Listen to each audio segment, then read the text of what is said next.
मैं इस इंजन को ठीक कर सकता हूँ। क्या बकवास कर रहा है ये बच्चा? अब ये इंजन ठीक करेगा? तुम्हें जरा भी अंदाजा है तुम क्या बोल रहे हो? अब मैं अपनी औकात दिखाऊंगा और इस इंजन को ठीक कर दूंगा। साल 2023 का अगस्त महीना था। बेंगलुरु की इलेक्ट्रॉनिक सिटी में वह सुबह कुछ अलग थी। आम दिनों में जहां तकनीकी कंपनियों के बाहर कॉफी की खुशबू, कारों की कतारें और कर्मचारियों की हंसी गूंजती रहती थी, उस दिन वहां एक अजीब सी खामोशी पसरी हुई थी। सड़क के बीचों बीच कांच और स्टील से बनी एक भव्य इमारत खड़ी थी जिसका नाम था आर्यावर्त रोबोटिक्स लिमिटेड। यह वही कंपनी थी जिसने भारत को आर्टिफिशियल इंटेलिजेंस और इंडस्ट्रियल ऑटोमेशन की दुनिया में नई पहचान दी थी। दुनिया के कई देशों में इसकी मशीनें काम कर रही थीं, लेकिन आज उसी इमारत के भीतर जैसे कुछ मर चुका था। पिछले 10 दिनों से कंपनी का सबसे अहम और सबसे महंगा प्रोजेक्ट पूरी तरह बंद पड़ा था। एक 120 करोड़ रुपए की लागत से बनी हाइड्रोलिंक H9 100 नाम की विशाल ऑटोमेशन मशीन, जो पूरे प्रोजेक्ट की रीढ़ थी, अचानक ठप हो गई थी। इस मशीन के बंद होते ही पूरी उत्पादन प्रक्रिया रुक गई थी। हर दिन करीब 2 करोड़ रुपए का नुकसान हो रहा था। 10 दिन में 20 करोड़ से ज्यादा का घाटा, और उससे भी बड़ा नुकसान कंपनी की साख का था। आज तक आर्यावर्त रोबोटिक्स में ऐसा कभी नहीं हुआ था। देश और विदेश से बड़े बड़े इंजीनियर बुलाए जा चुके थे। जर्मनी, जापान और दक्षिण कोरिया से आई टीमों ने मशीन का हर हिस्सा जांचा।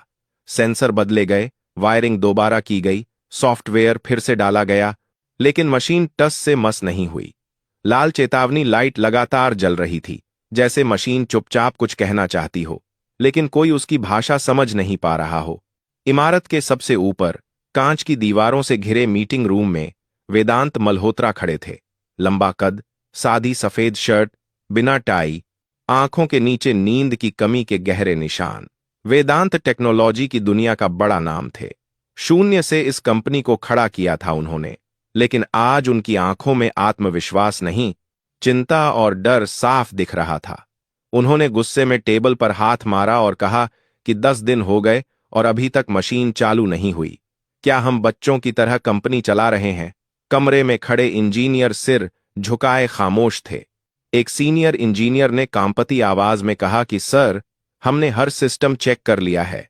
Sensor, control unit, hydraulic system, software, सब कुछ सही दिख रहा है। दूसरे इंजीनियर ने बताया कि जर्मनी की स्पेशल टीम भी 3 दिन से लगी हुई है, लेकिन असली समस्या पकड़ में नहीं आ रही। वेदांत ने गहरी सांस ली। गुस्सा अब चिंता में बदल चुका था। उन्होंने सख्त लहजे में कहा कि आज पूरा सिस्टम फिर से शुरू से चेक होगा और शाम तक रिपोर्ट चाहिए। मीटिंग खत्म हुई। वेदांत थके हुए कदमों से लिफ्ट की ओर बढ़े और नीचे आए। जैसे ही वह गेट के पास पहुंचे, उनकी नजर फुटपाथ पर बैठे एक लड़के पर पड़ी। उम्र करीब 15 साल, फटे हुए कपड़े, घुटनों तक जमी धूल, एक हाथ में जूते चमकाने का ब्रश और दूसरी तरफ पॉलिश की बोतल। वह जूते पॉलिश कर रहा था, लेकिन उसकी आंखें जूतों पर नहीं थीं।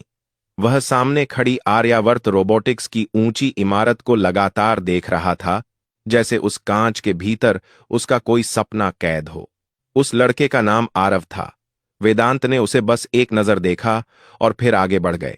उन्हें क्या पता था कि यही लड़का कुछ ही घंटों बाद उनकी जिंदगी का सबसे बड़ा मोड़ बनने वाला है। आरव हर दिन यहां आता था।